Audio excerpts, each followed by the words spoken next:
People, when they vote and they vote in private, will make a decision about whether they think the next 4 years will be secure or less secure for them if they vote one way or the other. And I actually think that is the issue. Jewish insecurity has become a dominant theme among Jewish voters, and that has to be problematic for Biden.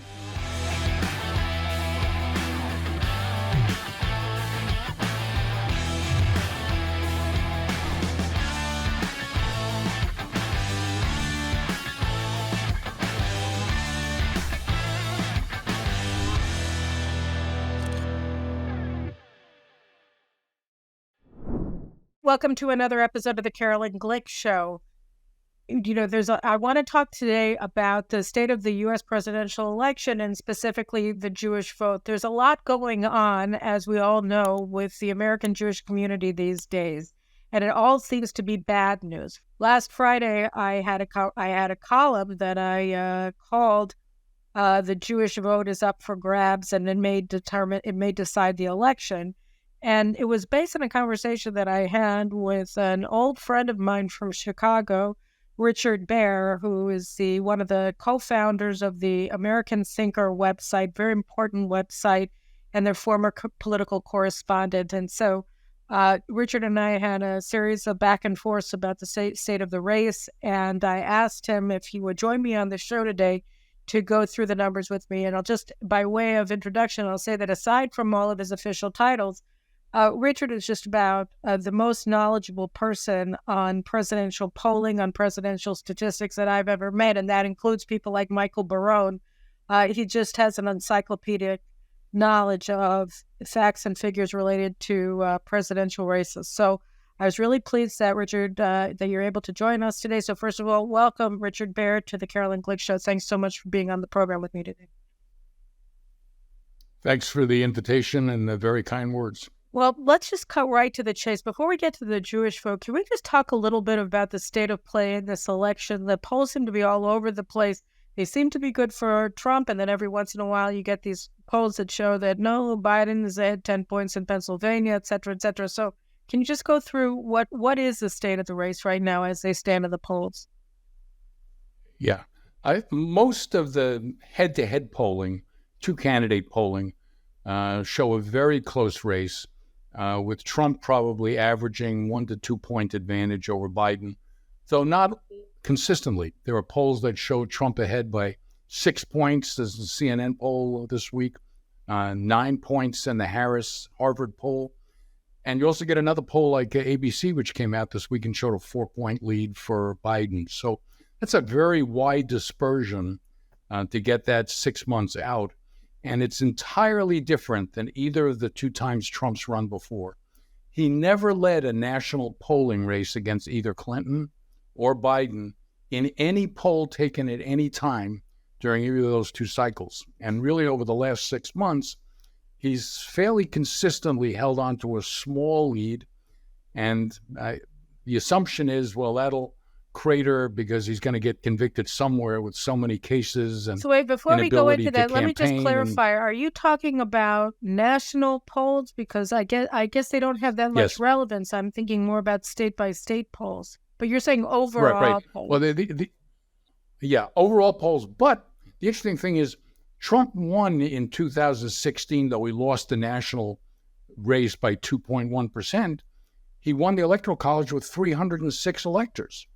And in 2020, he lost by 4.5%, but he still came within 25,000 votes shifting in Arizona, Georgia, and Wisconsin from winning again. So the national polls, in general, he does not as well as he does in some of these swing states. And so that's really the reason I was talking about the difference that he never led in 2016 and 20 and is ahead now, because from his perspective, if he's even in the national polls, he should win the swing states if the same relationship carried in the last two elections. Okay, now talk a little bit about the criminal trials that he's facing or that he's undergoing, really, as we speak. How do they impact the state of the race? Yeah. During the primary season, I think they helped him because his supporters, who tend to be very loyal, saw this as lawfare and sort of singling him out for treatment never yet afforded to any candidate ever for president from a major party. And it's easy to agree with him, because the idea that he's not being indicted once, but he's being indicted in 4 separate locations, some of which for fairly trivial things that would never get litigated for an average citizen, no less a former president who's running for president again. The bet by the Democrats is that he's going to get convicted somewhere. With so much out there, he's got to lose somewhere. And if he loses, some of the people who might be in his camp, especially the softer supporters, might essentially throw in the towel and assume that this is not going to work out. He's not going to survive. And then you have a known versus an unknown, and his numbers would drop. So far, that hasn't happened. But there is a real reality to this, which is he's not out there fundraising. He's not out there campaigning. His time is in the courtroom. And if you watch Fox News, you think that people are looking at what's going on in the college campuses. You watch MSNBC or CNN, there's more attention being paid to the day-by-day of his trial. So the obsession with getting him and bringing his numbers down and defeating him is what a large percentage of the population who tune in are still seeing. So I think there's a risk for him, and he knows it. His fundraising has picked up a little bit the last couple of weeks, but his legal bills are pretty enormous at this point, and he's using some of that to cover it. The weird thing, though, is that Biden doesn't seem to be campaigning either, right? I mean, like when you look at his campaign organization, he doesn't seem to have much of one, and he's not going out on the trail, really. And when he does, he speaks to very small audiences.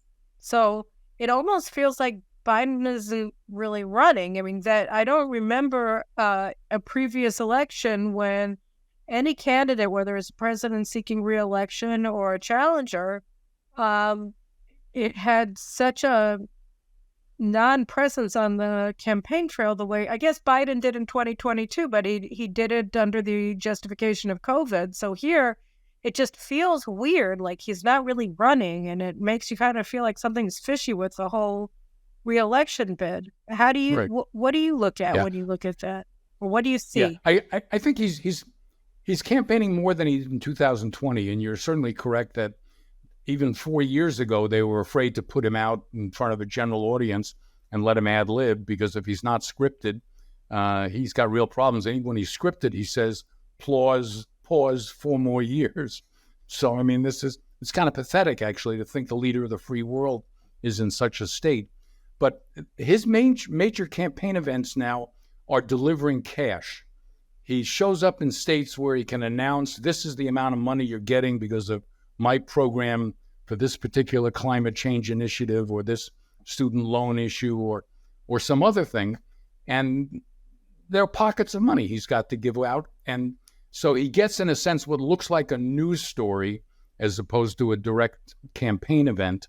And probably he does something, splits the cost between the two, between just presidential travel for business versus campaign events, which is kind of the same issue that Trump's come up with on the immunity issue before the Supreme Court. So it's not an issue that only affects one person ever in American history. But at this point, I think they have made a decision after the State of the Union where whatever drugs they provided him so that he was on his feet for 90 minutes and sounded like he was in charge and vigorous and excited and angry and happy to be out there and so on and so forth, they've kept up the pace a little faster than had been the track record prior to the State of the Union. I mean, before the State of the Union, there were lots of commentary that he was going to get thrown off the ticket. If he's the only person who could lose to Trump, and Michelle Obama was going to be the nominee, or Gavin Newsom was going to be replacing him, and so on. That talk's really stopped after the State of the Union. Now, if there were a series of 6 national polls that showed him losing to Trump by 3 to 5 points, I think that conversation will pick up. But I think it's less likely now that someone else will be the nominee than it was before the State of the Union. I thought that was a real possibility, that they would keep him as a placeholder and see how he did, because it's easier to go with an existing horse who can be controlled. But at this point, we'll see. I mean, we'll see what the numbers look like, but the numbers have been fairly stable, but with a wider dispersion than you normally get for a close race. And that tells you something odd is going on here, whether people are not being honest with pollsters or whether the wrong, not a complete sample is being used in various polls, one firm versus another. All of those are possibilities. I mean, could there be shy Trump voters? I mean, that's an issue with the Jewish vote, whether there are people who are ready to vote for him because they're sort of terrified of what it's like to be Jewish in America now for the first time in their lives. Could never happen here is happening here. But if they've never voted Republican in their lives, and Trump would be the first one, it's not a proud moment where they're going to go out in a street corner and wave a sign, "I've become a Trump supporter." So before we get to the Jewish vote, I just want to ask you I want to ask you actually two more questions about the general state of the race. And the first one is a line with what you were just talking about, which is replacing Biden or not. One of the things that I don't understand, and I would assume a lot of other people don't understand, is can he be replaced? I mean, they had the primaries, so would they just? I mean, so they have their convention in Chicago. How would that even work? How would they bring in Newsom or Michelle Obama or whoever? What would be the procedure for replacing him? He can release the delegates, and then the delegates can vote for whoever they want on the first ballot. And even though people seem to always say, I miss the days of a convention where there was excitement and you didn't know who was going to win, those things never happen. So if that were to happen, it would be arranged not only that he released his delegates, but who they would vote for. Right. And you say that that'll be probably based on polling closer to the convention, which is supposed to be in August, correct? August in Chicago, right? Okay. Yeah, the Democrats are spending an enormous amount of money polling, and you can sort of tell that they're using the results based on where they send Biden. And he's been spending a lot of time in Michigan, Wisconsin, and Pennsylvania. That is the Democrats' best hope, they think, of getting to 270. Arizona, Georgia, Nevada look less friendly to Biden this time than the three sort of blue wall states. And so they sort of need to win all three. And they're working them pretty hard. Well, let's talk for a second about Michigan and Pennsylvania, because I think that'll kind of move us towards it. Well, I guess we can talk about, first of all, what is the state of the race in those three firewall swing states that the Democrats are looking at? What are the polls looking like there? Yeah. The odd thing is, Michigan, of those three states, Michigan is the one that's been most consistently Democratic. There hasn't been a Republican, for instance, elected senator in about almost 40 years there. So the races tend to be close, but the Democrats always win. Pennsylvania elected Rick Santorum twice to the Senate. They had a recent senator who got elected twice. So they've had four wins, all by small margin. Toomey. So they've won four times, which is not insignificant. They've won governor's races. Wisconsin Republicans have a Senate seat, and they've at times won governor's races. I mean, though they haven't, the current government has been Democratic twice. I would say of the three, the thing that's so odd this year is Michigan looks more friendly to the Republicans than the other two states, which is a reverse of the last two election cycles. It's not, that one is not because of the Jewish vote. Michigan, I don't think, is seeing a big shift because it's not a large Jewish population to begin with. It's 90,000, maybe about 1% or slightly less of the population. Pennsylvania and Wisconsin are different. They're both very close in the polls, practically a tie, whereas Michigan has had about a 2 to 3 point margin for Trump on average. And do you think that and what do you attribute that to? Yeah, I think in part, in Pennsylvania, there's been a shift in registered voters. The lead for Democrats among registered voters has gone from 600,000 to 300,000. And there are still blue dog Democrats in the state, the kind who have been registered Democrat their whole life, but they still vote Republican, or at least they vote Republican in the years Trump's running, because Trump's a kind of Republican that has an appeal to them that country club Republicans maybe didn't in the past. And if you look at the Senate race, John Fetterman got elected senator. He's been one of the strongest pro-Israel supporters among the Democrats in the Senate.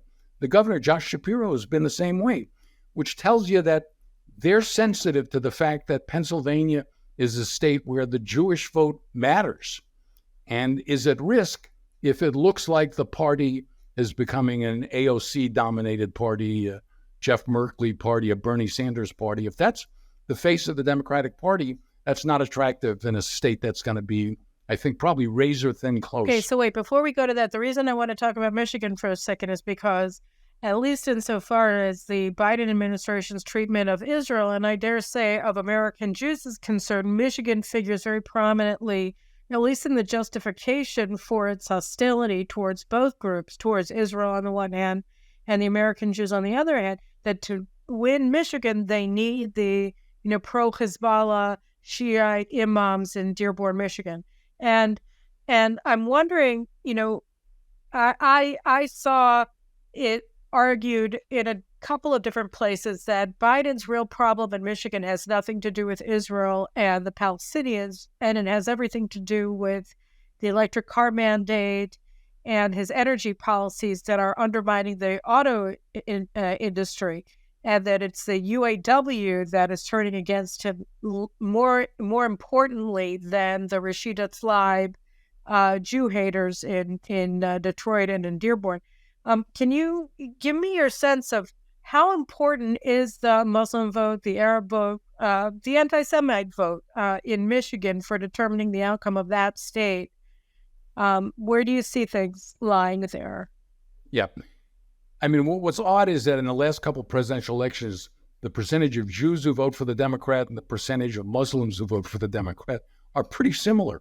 The Jewish vote's about 70-30, and the Muslim vote, apparently, according to one survey, was about 65-35 in 2020. So, I mean, those are pretty similar numbers. The big difference between shifts that might occur is that among the Jewish voters, if someone voted for Biden last time and they don't want to vote for Biden this time for whatever reason, they will still vote. If there's one thing Jews do, it's vote. I mean, Jewish population share is not as high as Jewish share of all voters. So if you're at a 70-30, and let's say it becomes 60-40 for the Jewish vote in the next election, that's a shift of essentially half the margin that had occurred before among the Jewish voters. Among Muslim voters, some of them may simply not vote. That's not as destructive to the Democratic column as having someone shift their vote from a Democrat to a Republican. So if you're at 65-35 and 25% of your people decided not to vote for Biden, well, then you got close to a 50-50 race, but it would be even worse if they switched to Trump. And I don't see a lot of Muslims in Michigan or anywhere else going to suddenly vote for Trump. So that's another reason why I think shifts in the Jewish vote actually matter more, because it is a real shift, not simply an abstention. Okay, so let's talk about the Jewish vote. So first of all, let's just give some raw numbers, and then we can talk about trends, okay?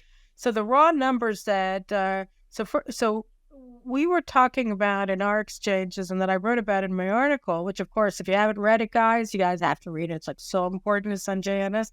Anyway, but, and Richard is quoted there extensively. So, but let's just go over what we were talking about. You were mentioning that actually it's not just Pennsylvania. There are 4 swing states where the number of Jewish voters is larger than the margin of victory for Trump in 2016 and for Biden in 2020. And those states are Pennsylvania, Arizona, Georgia, and Nevada. And so you were just saying now that Georgia, Arizona, and Nevada look pretty lousy for Biden, and that's why he's not looking at them. But let's hone in for a second on the Jews. Tell me a little bit about them. Sure.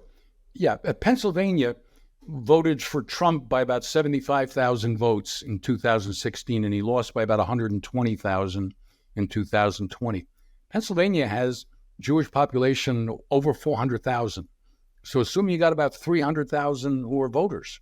If they were 70-30 last time, and now it's, let's say, 60-40, that's a pretty significant difference. That's going to move most of the margin that the Democrats had, that Biden had in 2020, and could disappear. I mean, even if the Muslim numbers moved much less because they're not a big factor in Pennsylvania, there are lots of groups like that, little subgroups, which tear away at a margin when it's that small to begin with.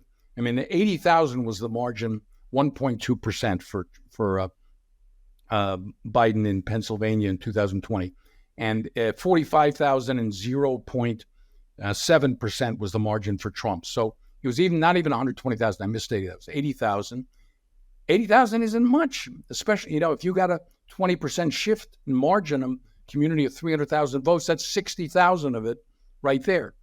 And then if you look at Georgia, Arizona, Nevada, and Arizona were divided by 10 to 12,000 votes. I mean, those are trivial numbers. That's like if it rained one day, instead of being clear, that could be erased for one candidate or another. And Nevada is one state where the Republicans have been showing progress for the last few cycles. They almost picked up a Senate seat in 2022, losing by 8,000 votes. They had a good candidate, Adam Laxalt. They picked up the governor's race. It's the only statewide race Republicans picked up anywhere in the country in 2022. So they almost had a sweep. They came within 8,000 votes of sweeping both of the key statewide races in Nevada. And, the power of the Democrats has typically been Harry Reid and the union and the culinary workers. But if the Hispanic shift is going on, which could be gargantuan compared to shifts among the Jewish vote or the Muslim vote, and it appears it is, they 5 to 10% shift in the Hispanic vote in a community that's 30% of voters in Nevada, that's enough to turn the state easily from one candidate to another. I wrote my column, and a couple of my friends were like, "Oh, come on, Caroline. Jews never switch. They always vote Democrat. What happened with Jimmy Carter when he went down from 71% in 1976 of the Jewish vote to 45% in 1980? That's a chimera. It never will happen again. Jews won't move." But my sense, and again, it wasn't for nothing that I opened with the fact that you had, these very establishment Jewish organizations deciding to boycott a meeting with the Secretary of Education because he's mistreating them, because he's bringing in anti-Semitic groups that claim to be Jewish to, set against them in this meeting to completely neutralize the voices of 90% of American Jews. That's a remarkable move on their part. I mean, that's something that we just haven't seen them do. And so I felt that it was deeply significant that they took that step. Yeah, I mean, leadership groups, especially groups that are conservative in the sense of they don't shake things up, generally don't make moves like that unless they sense they're having a real problem brewing underneath them if they don't. And I actually think there is something going on here. It's almost impossible to predict the extent of it and what the right percentage is and how many people might shift. But I think the big problem is Jews are feeling insecure in America. And that has not been the state of mind of most of the Jewish population for the time I've been alive and aware of what's going on in politics. The percentage who are concerned about what happened in Israel is higher than it was probably before October 7th. But I don't think that's the main motivating factor for why Jews may shift this time. And I think that's because Jews tend to be historically liberal. They're comfortable with the politics they've had because they think they're protected, that they've been admitted into the power bastions of American society. We've had a merit-based system. Jews do well. All of those things are essentially cloudier now. And the places that meant an enormous amount to Jewish families and Jews growing up, like getting into Ivy League schools, suddenly that sort of dream is like, really? Is that what I want pursued? So you can send your kid there and spend $90,000 and have them harassed and spat at and humiliated and called a war criminal? I mean, this is a different kind of environment. And anyone who tells you, oh, it's never going to happen, Jews will always vote 70, 75% Democrat, especially with Trump running because he's an embarrassment or he's this or he's that, I'd be ashamed to vote for him. People, when they vote and then they vote in private, will make a decision about whether they think the next 4 years will be secure or less secure for them if they vote one way or the other. And I actually think that is the issue. Jewish insecurity has become a dominant theme among Jewish voters, and that has to be problematic for Biden.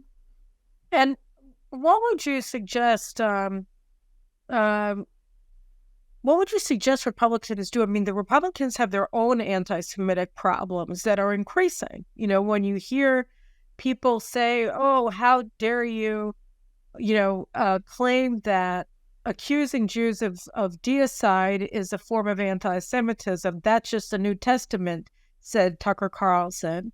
And I mean, are you dumb? Like, if you're going to be accusing Jews in the 21st century of killing Jesus, in the year 33, then this is a problem. If you're going to attribute malign intentions to Jewish people because you think that 2,000 years ago they had a hand in the crucifixion, I mean, that's an issue that Jews are going to have with Trump voters or with Trump. And, the Democrats obviously are going to be capitalizing on it. Biden made it a staple of his 2020 campaign when he said he chose to run because of Charlottesville. So it's like, they have, how should the Trump administration how should the Trump campaign be looking at this? I mean, they can't anger that side of their base because they need them motivated to vote and everything. It's like Sure. basically their AOC versus Biden's AOC. How do you compare and contrast between the two of them, and where would you put the onus on the Trump campaign to deal with it? Yeah. I mean, the best move Trump made when he ran in 2016 was picking Mike Pence, because you put sort of stability, you put someone who's always was a favorite of the evangelical community. Mike Johnson is the guy that the Republicans should be relying on if they want to deal with the issue you raised, because this is an observant man. This is a seriously faithful individual, and also someone who doesn't put himself first, who has a sense of humility and purpose and what nationally you're supposed to do to represent your country and lead your country. So he is a perfect respondent, I think, to those kind of calls. And if the party doesn't use him, they're making, I think, a big mistake. There aren't any natural leaders. Pence could certainly play a role in that as well. But there still seems to be some issues personally between himself and Trump, which might make that less likely.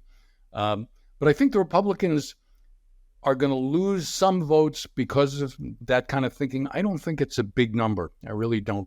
I think on the Democratic side, I mean, half the Democrats in Congress are part of the Progressive Caucus now, and that's where all the energy is. So that's a very different thing than having half a dozen crackpots on the Republican side. And you can tell that where the Democratic base is. The New York Times had an article just in the last 2 days. They had one on AOC, one on Marjorie Taylor Greene. And the tone on one is, she really is a bridge to the future for the Democrats. And on the Republican side is, she's crazy, and this is really what the party is. So that's what the Republicans are all about. But the real energy and the real dynamic right now is entirely different.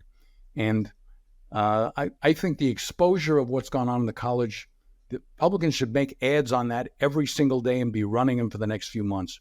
These ads could threaten to drop the bottom out of the Biden campaign.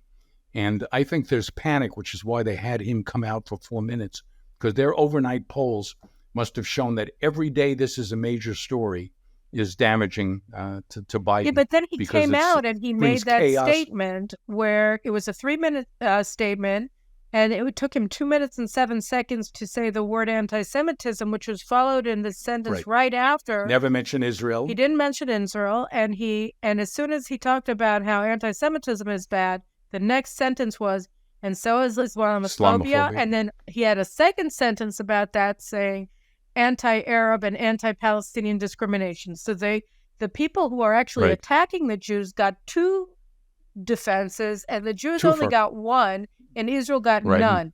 So it was a real dud of a statement, and it was the second time that he had done the on the one hand, on the other hand, I'm with the perpetrator and with his victim.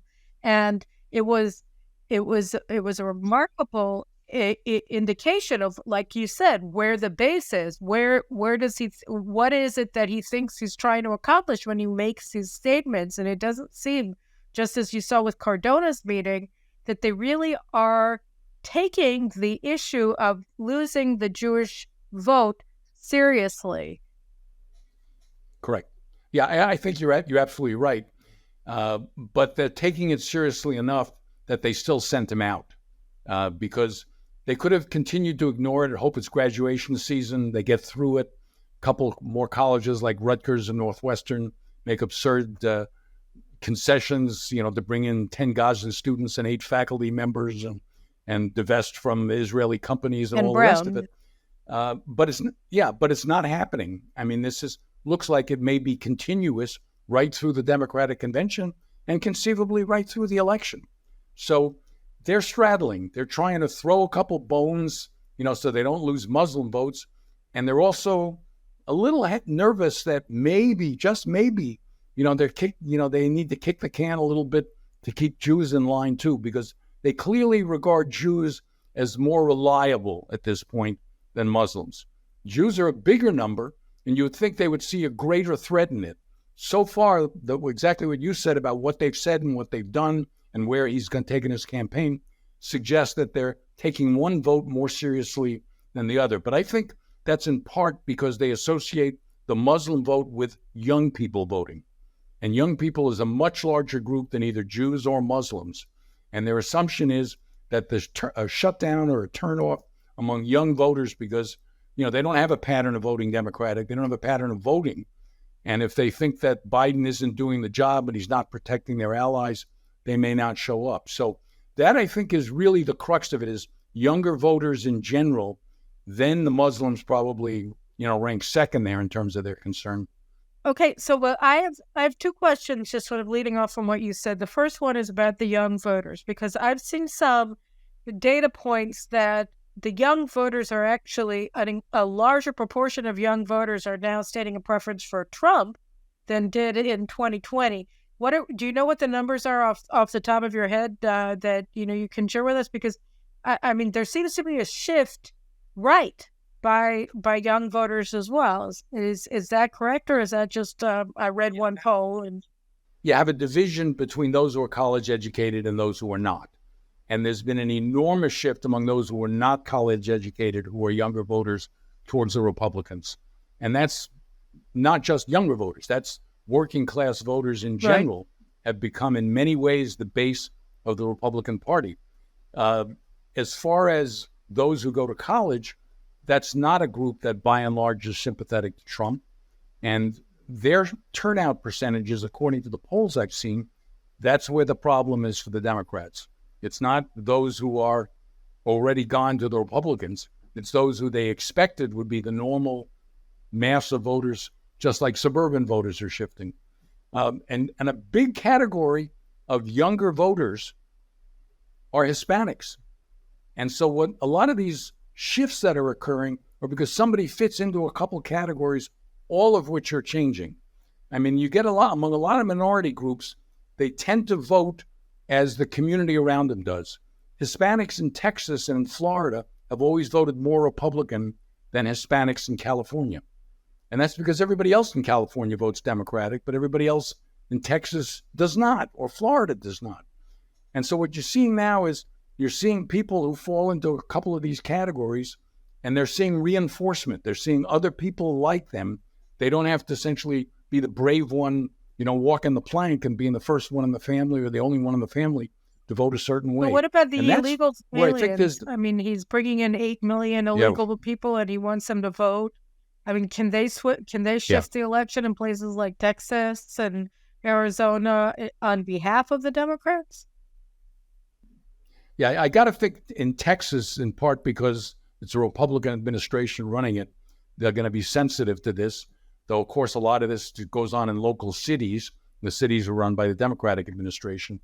But I think, by and large, there will be some illegals who will vote in this coming election, probably more than voted in 2020. And the numbers headed higher. And I think a major reason why they came here is that at some point, Democrats believed they would have the trifecta. They'd have 51 votes in the Senate, change the filibuster rules. They'd control the House. They'd have the presidency. They get rid of essentially everything they want to get rid of that'll make voting and winning permanently easier going forward. So that's why you got this like a pool of 8 to 10 million potential voters where they can turn the switch if they have a particularly good election year. So Republicans sort of have to win one of the three going forward consistently, or there really is a risk essentially to the sort of future democratic norms, which is that there's a path to citizenship for legal immigrants, but it takes 5 or 10 years or whatever, the process is. But why wouldn't someone, if they have illegals here and they're already working, or they just give them the right to vote? I mean, they're old enough, they pass the age requirement, let them run for president. No, change that rule too, so you get all 10 million guaranteed to vote for him. So, I mean, it's not a healthy situation where you have all these different rules in different states, and some states simply look the other way, because what matters most is winning.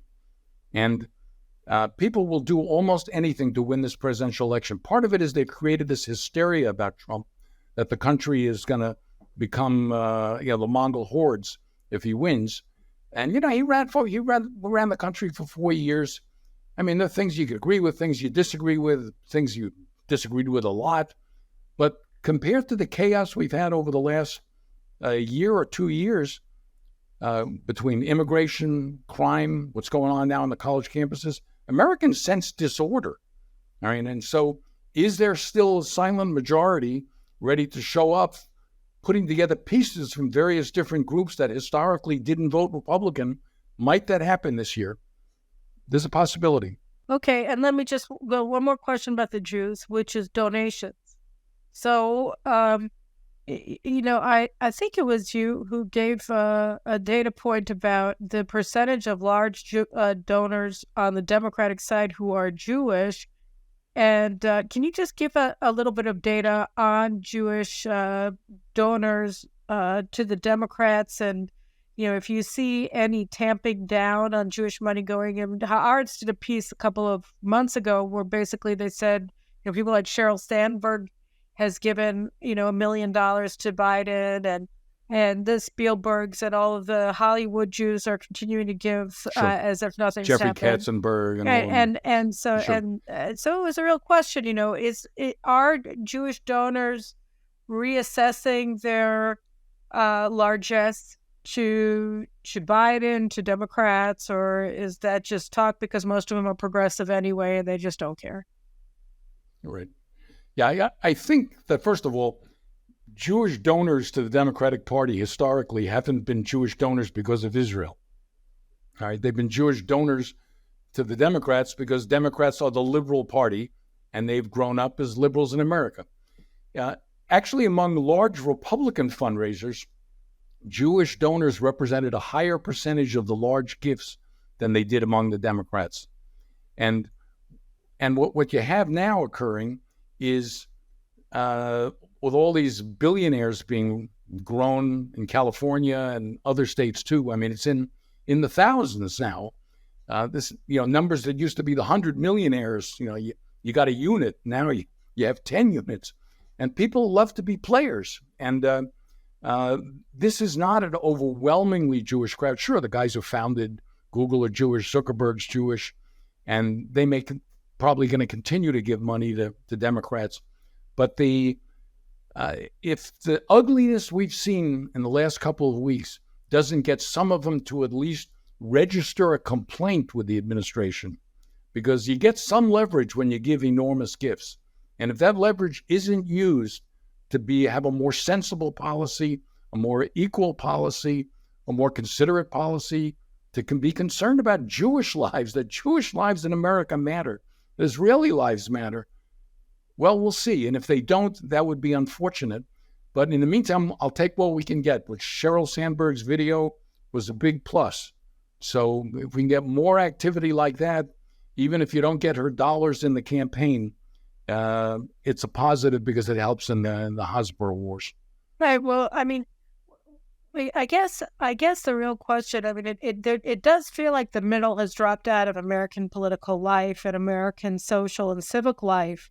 It just have you ever seen, I guess, well, no, before I ask you whether, how do you even, whether you use the same tools to assess this election as you did in the past, I first want to ask you a question about RFK, because Robert Kennedy Jr., the thing that's interesting about him is that, he's very progressive. He's got some ideas about, what policy should look like that can appeal to populists on both sides of the aisle, that can appeal to Bernie Sanders types and Tucker Carlson types. But then he has this one thing, which is that he's very pro-Israel and he's very anti-Semitic, which is very different from the Biden administration. And it seemed to me that, he would be a good backstop. John Anderson got 15% of the Jewish vote in the 1980 election where Carter's support plummeted. And I argue, well, if those 15% hadn't had him to vote for, then Carter may well have gotten those 15% of the vote, because they wouldn't have wanted to vote for a Republican.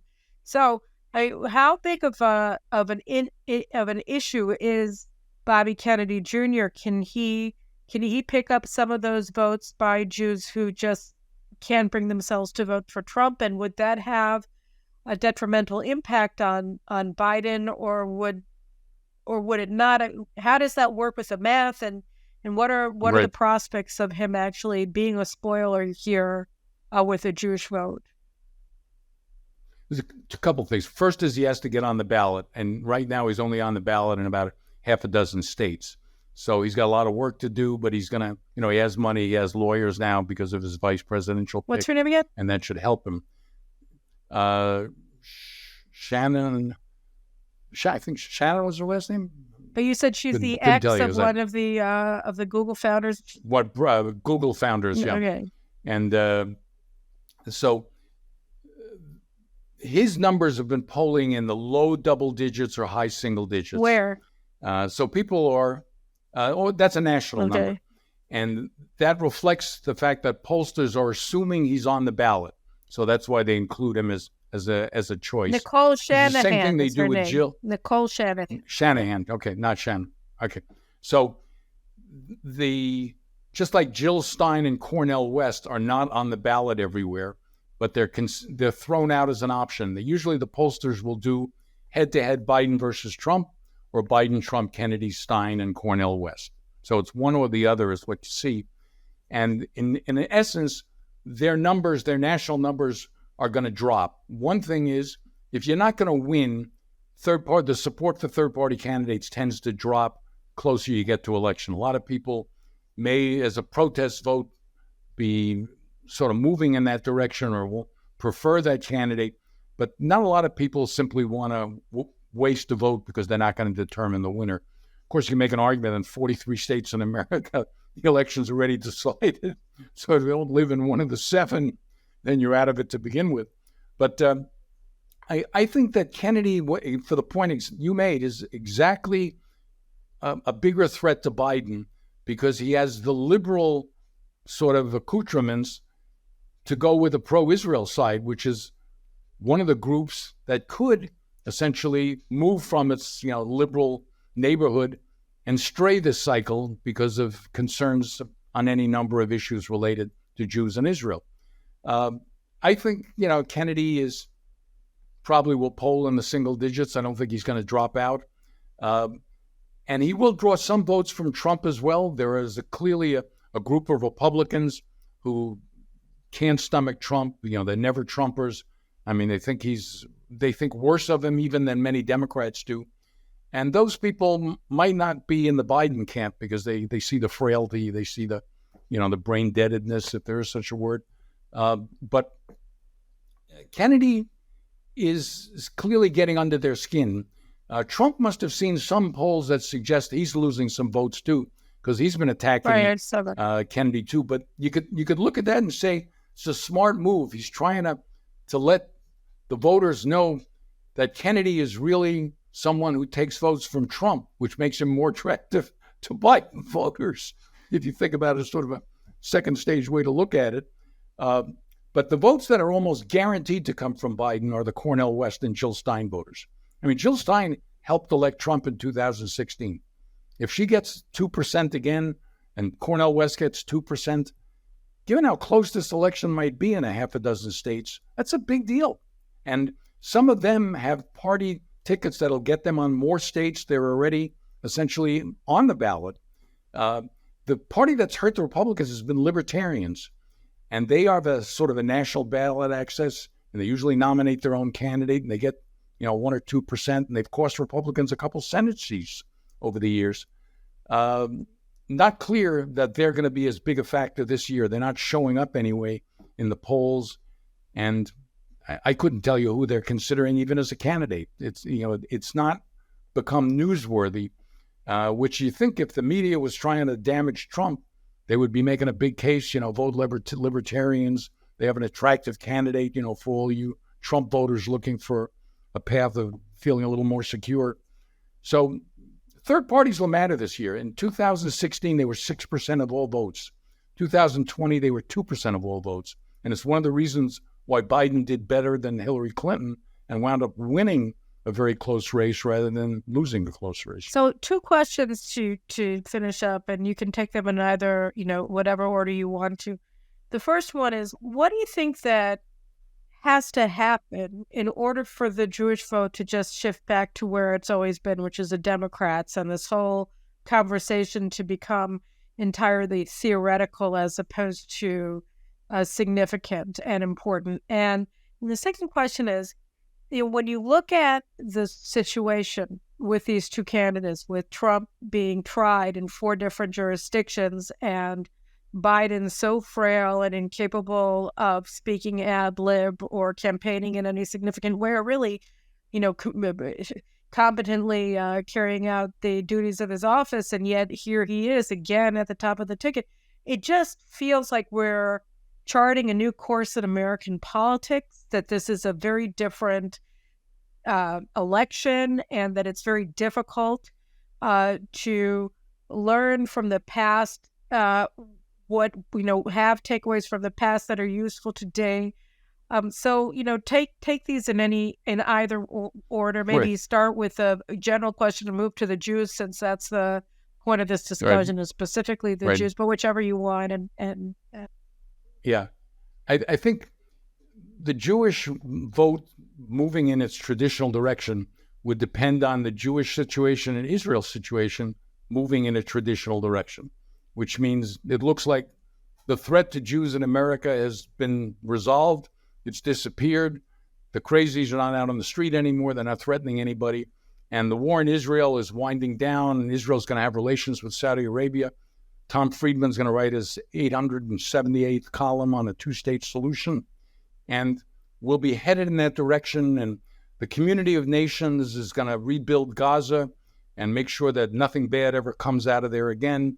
And Bibi Netanyahu will be deposed, and that we can live happily ever after, because, the real problem has been at least half Israel's fault over the last so many years. And there are unfortunately a lot of American Jews who think that. And so they'll be happy if Israel is not the issue in their face anymore. They prefer to get back to the things that matter, like abortion rights and climate change and 18 genders. But given that's unlikely to happen, I don't think it's going to get resolved. I think this issue is going to be with the Democrats really right through the election. I mean, you are much more in tune with what's going on day to day and the negotiations and Netanyahu's status and what might happen in Rafah than I am. But I don't see any magical solutions or anything to heal our wounds and bind the nation together. It just seems completely off chart.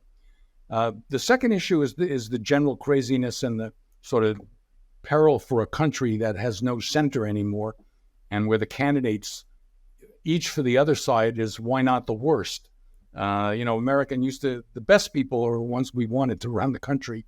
And I think one very positive thing Trump could do would be to pick someone as a vice presidential candidate who everyone would look at and say, this man or this woman could be president, and there would be a good thing. And that Mike Pompeo fits that category. Tom Cotton fits that category. I mean, these are people who have military background, who are no-nonsense people, who are clear thinkers, and who probably a large number of Trump voters would prefer to be on the top of the ticket than number 2 on the ticket. But it is what it is. And Trump's no youngster. He's 77 and has health issues. Biden's 81 and he has health issues. Vice president really matters at this point. And Trump can have a huge advantage if he has a substantive, bright, consensus-type vice presidential candidate that people will respect looking on the alternative of Kamala Harris for the Democrats. That could be a huge advantage for the Republicans if they use the spot wisely. And I hope they don't pander based on race or sex or even a particular state, because I don't think that's the best way to do it. Right. Well, Richard, I think it's been really riveting and important to have this conversation.